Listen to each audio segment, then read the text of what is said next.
trying to explain the poems of annihilation from the blog post. Oh, okay, so that's less bewildering.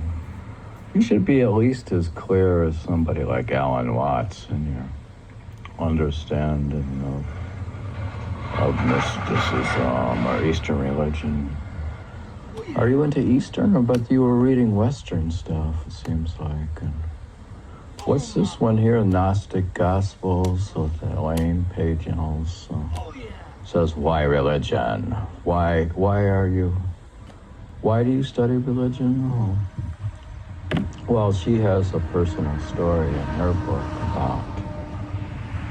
Oh, and is that a picture of her? Yeah, on the blog it's Elaine Pagels, P-A-G-E-L-S. A preeminent. She's preeminent, so she would be like less bewildering to read. A preeminent academic whose impressive scholarship has earned her international respect. Yeah. Her frog voice is much better than mine. Yeah, she has like a Harrington Spear Payne Foundation professor of religion at Princeton University. She's awarded the Rockefeller and the Guggenheim and the MacArthur Fellowship. She has a fellowship. She's the author of the Gnostic Gospels, Beyond Belief and Revelations. Yeah, but do you like her? Yeah. Yeah. And then you have Davy Gravy with his gloves on. Of course, these are December poems, December 3rd.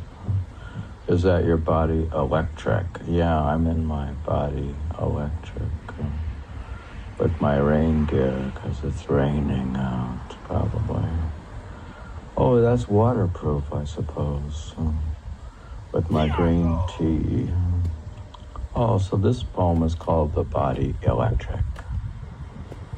Poem. This is from December 3rd, 2018, from the Wix blog, David Smith 208. Poem. The natural state of the body is electric. Well, that makes sense if you're alive, huh?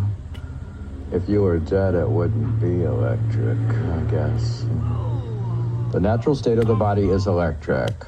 If the body is healthy, everything is flowing. The Chinese talk about meridians and channels.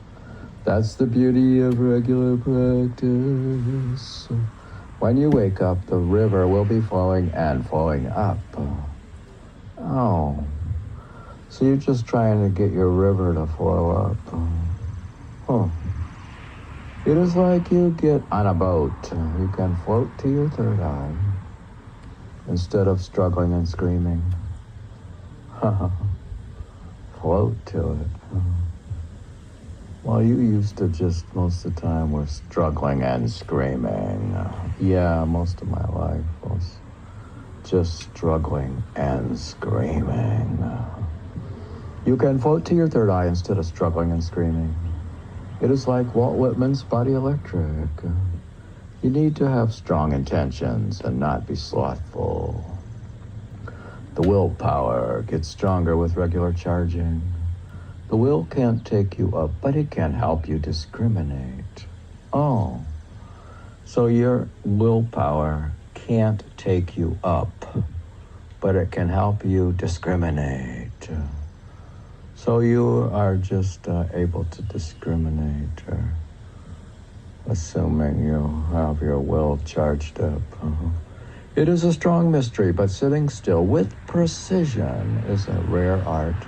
But when it occurs, it is sublime and has been since the beginning of time. Nice. Yeah, if you like a line, you should read it again. It is a strange mystery, but sitting still with precision is a rare art. But when it occurs, it is sublime and has been since the beginning of time. What is strange is the availability and simplicity. Enlightenment tends to dominate, and when it comes to achievement, turns out God exists after all, but mainly seen in his representative, like Christ's power, light, and sound. So God does exist, but he's mainly seen in his representative, like Christ's power, light, and sound. You have a method for building up momentum by Simran to get to those higher states. It is just that you have to show up for roll call. So, yeah, why don't you just have roll call and have people show up in your monastery? It starts at 3 a.m. in the middle of Manhattan. Yeah, that would be strange. Like, what do you do? What's there to do in the events? What events are on Eventbrite for 3 a.m. in Manhattan? They have this meditation. So you have meditation at 3 a.m. and people can show up for roll call. It is just that you have to show up for roll call. The faith that you need is in yoga that it provides a method of union. You try a process and see what happens. Yeah, he just says try it and see what happens. You don't just jump to the end, but instead start a routine. This is good too. It says you don't just jump to the end, but instead start a routine. Getting rid of distractions is part of the greater action. I like both of those lines. You don't just jump to the end, but instead start a routine. Getting rid of distractions is part of the greater action. So you spend so much of your time just getting rid of distractions. And that's your action. Yeah, I've spent most of my life when I was struggling and screaming, getting rid of distractions, which was my primary action. Transcendental bliss is the secret to dieting. If you start out completely satisfied before you have even eaten, what a shortcut. Yeah, well, you meditate, but you still ate breakfast. It's just become a matter of efficiency. You're into that stuff, efficiency. It is like eating inside your brain on another plane. Yeah. December 3rd, 2018. Are you still keeping up the Emily Dickinson stuff? Yeah. There's a poem here. She's partnered up with me on this podcast. Emily Dickinson always adds a poem. Poem 1411. Of paradise existence, all we know is the uncertain certainty, but its vicinity infer by its bisecting messenger. Then it has saying 70. This is from the Gospel of Thomas, quoted on page 23, of, quote, Why Religion by Elaine Pagels. Jesus said, quote, if you bring forth what is within you, what you bring forth will save you. If you do not bring forth what is within you, what you do not bring forth will destroy you. So, whoa, Jesus said that. Yeah, so if Jesus said it, then you had better listen. That is, if you want to have the body electric.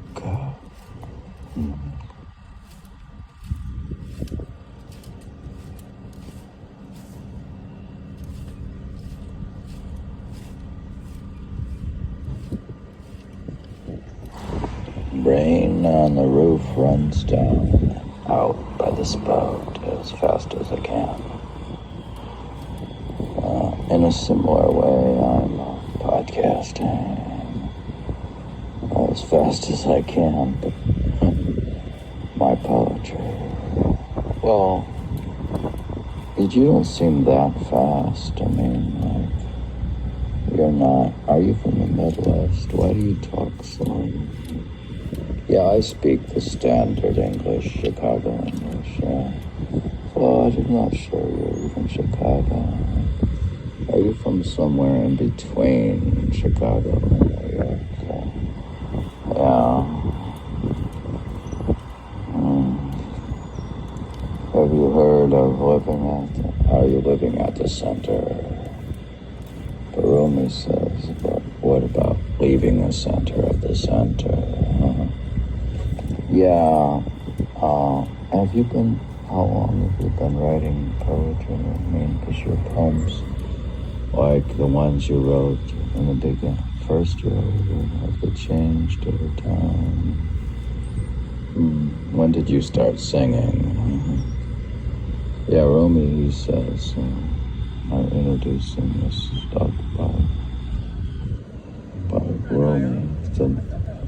The rule that I followed when I started, the new rule when I started writing poetry. Did you find something shining worth more than any amount of money or power? Yeah, my poetry, was worth more than money and power. Because I found something shining worth more than any amount of power. Because last night the moon came dropping its clothes in the street. I took it as a sign to start singing and falling up into the bowl of heaven. The bowl breaks, everywhere is falling, everywhere is falling, everywhere. And there was nothing else to do but write poetry. Oh, yeah, is that what happened? So what was your first poem like? Is this poetry like your first poem? Well, so did the rules change at all? Oh, no. All right, so I'm continuing we're really going into November of 2018, so we're really these are poems from David Smith 208 in November of 2008, and this poem is like my very first poem. Oh, what was your very first poem? Oh, is that worth more than any amount of money or power? Well, yeah. Poem, thinking about what you are going to do. Poem, thinking about what you are going to do is a waste of time. Huh. Oh, I see. So, you should not be thinking about what you're going to do? God. Boy, is that what happened to you when you started to write poetry?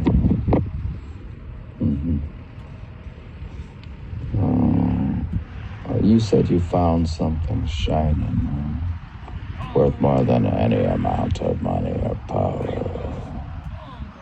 So, this is what you found. Thinking about what you are going to do is a waste of time. It is better just to start not doing anything, but sitting in transcendental contemplation. All that thinking is unnecessary and usually quite redundant. Yeah, I usually just think the same stuff over and over again anyway, so it's redundant. Oh, you find your thinking redundant, yeah. When you are dying and going to heaven, what does it matter? Oh. You're dying? It is only the Earth Channel.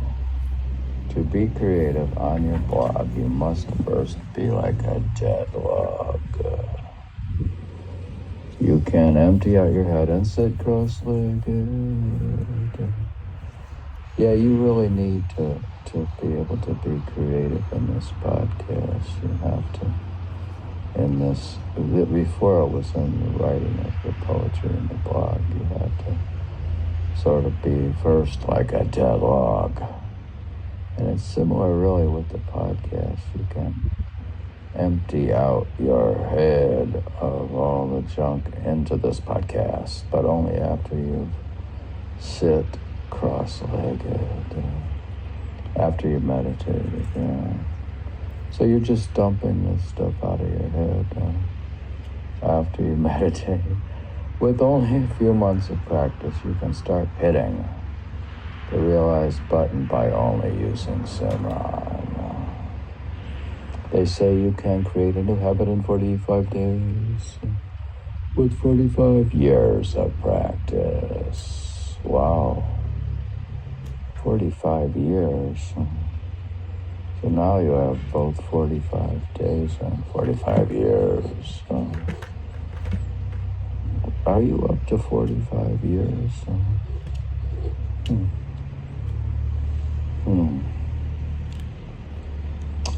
With 45 years of practice. Yeah, you practice, but how well did you practice? Did you play the piece? How long can you practice the same piece on the piano? With 45 years of practice. Yeah, what pieces have you played? Practice for 45 years. Well, that's an interesting question. I mean, I have pieces I played as a teenager, and I've tried to practice them again and see how they are, which is an interesting process, really, to play the pieces you played. Yeah, you should be playing more mature and more refined at this point. Since you went to Juilliard School of Music, do you do better voicing, maybe? Yeah, I'm trying to voice these poems in this podcast. With 45 years of practice, you can have one that spans the eons like Buddha. You can travel back in time to the original Big Bang, then realize the purpose of life. Wow. You can pass by all your past lives one by one and fast forward. Your internal tuning forks can begin to hum like my very first poem. Oh, your very first poem. Oh, in your very first poem, you had your tuning forks humming or something. Yeah, my very first poem is very iconic in a way. It's very... Yeah, what is your very first poem? I'd like to hear that one. Well, you'd have to tune up your tuning forks to hear it, so... Yeah, well, you should put it in this podcast now that you mention it. Oh, is that in your book? It's in my book. That's the very first poem. Oh, I see. How old do you have to be to write your autobiography? That's like a question. Interesting Zen question.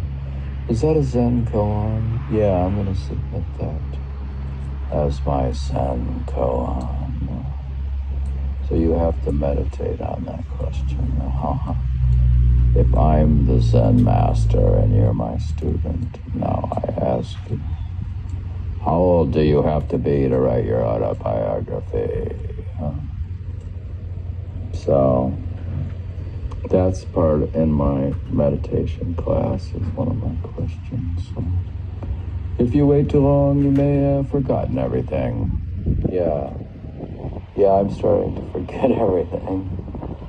I have said that age 61.8 is the high point and the golden mean. It's a good time to go into Maha Samadhi. When you are in your 20s, is it a good time? It is a good time to begin your practice while you are still fit and young. I would not waste your time in your 30s and 40s as I have done, building a family and an empire. Yeah, what happened to your empire? I hear it may have crumbled or something. What happened to your empire? You say you feel your empire. Remember that psychic woman? She says, you feel your empire is crumbling. Yeah, it was crumbling. Eventually the family grows up and your empire collapses, like Sears and Deutsche Bank. Oh, the Sears, what happened to Sears? Sears was an old store. Did that? Well, they went bankrupt or failed, right? And you thought Deutsche Bank was a big bank, and it failed. What happened to Deutsche Bank? Does this happen to companies too? Do their empires crumble? It is better to reach enlightenment. In your 50s, you can get in tune with your 20s and correct all your mistakes and repent all your sins and just begin again. Also, you started to play, get in tune with your 20s. You were playing pieces of the piano. You played as a youngster. You reconnected to your 20s. Yeah. Yeah, when you turn 50, you reconnect, and some people, they have what the midlife crisis and reconnect to the 20s. But did you repent all your sins and just begin again? You can try a 5-year plan. You can go up into the attic and sit in meditation every morning at an earlier and earlier time that gets longer and longer, until you hit upon 2 a.m. until 10. Oh, what happened? So you're telling what happened to you when you had a 5-year plan. You literally, yeah, there was an attic. You had an upstairs loft, I guess. And you just started to meditate in the loft every morning. Yeah, I went into the little attic or the loft to meditate. And that was where I was meditating, supposedly 3 a.m. to 9 a.m. And sometimes it may have been 2 a.m. to 10 a.m. Well, it got long. Well, so you were getting longer and longer. Yeah, you can do that. It's sort of like a runner, say you're training for the marathon or something. You might do 5 miles and then 10 and 15. It's natural to expand what you're doing. Yeah. All right, so you should train for the marathon. Do a couple miles and 5 miles and what? Oh, I see. And reconnect to what? All right. A period of 6 hours a day for 6 months almost guarantees enlightenment. This is the multi-religious truth which I have found. Most people give a million reasons why they can't do it. But the real reason is they are slothful and lazy. Oh. Yeah, I thought that they had reasons why they couldn't do it. Like they had attachments and family ties, and their health wasn't any good, and they have a job. And yeah, most people give a million reasons why they can't do it. But the real reason is they are slothful and lazy. Maybe they should go to Tai Chi class and learn how to generate energy. They have extreme sports. My proposal would be to open up extreme enlightenment practice. You can start meditation class at 3 a.m. At 7 a.m. You could take a break for scripture study, then start again at 8. You don't really have any training. They don't really have any training for those who want to be professionals. Yeah, do they have any professional meditation training? They have a training, you can train to be under professionals for tennis or something, but do they have any certified trainers for meditation? How can you? Now you can only go to the Zen temple. Of course, they are always starting. That's funny. They don't really have any training for those who want to be professionals. Now you can only go to the Zen temple. Of course, there they are always starting. Yeah, but in the Zen temple, I'm not sure they're professionals because they are always just starting. Oh, I see. It is a common fantasy to think someone will join you. Eventually you will get over it. Yeah, it's a fantasy people have that somebody will meditate with them. Yeah, one person, they said, why don't you text me when you're going into meditation so I can join you? And I said, no, I don't do that. It's distracting and maybe disrupting. And God, I don't. That's not good. I mean, you could say you have a meetup or a Zoom. You have a Zoom meditation going on at 3 a.m. in the morning. It is a common fantasy to think someone will join you. Eventually you will get over it. You can just join with yourself instead. Yeah, the point is you should join with yourself instead. Who is my muse? Maybe he should step forward. Yeah. My muse should step forward. I'm tired of him working in the background. My muse. I want him to step forward. When I'm playing the piano. And they say sometimes, when I practice for 2 hours,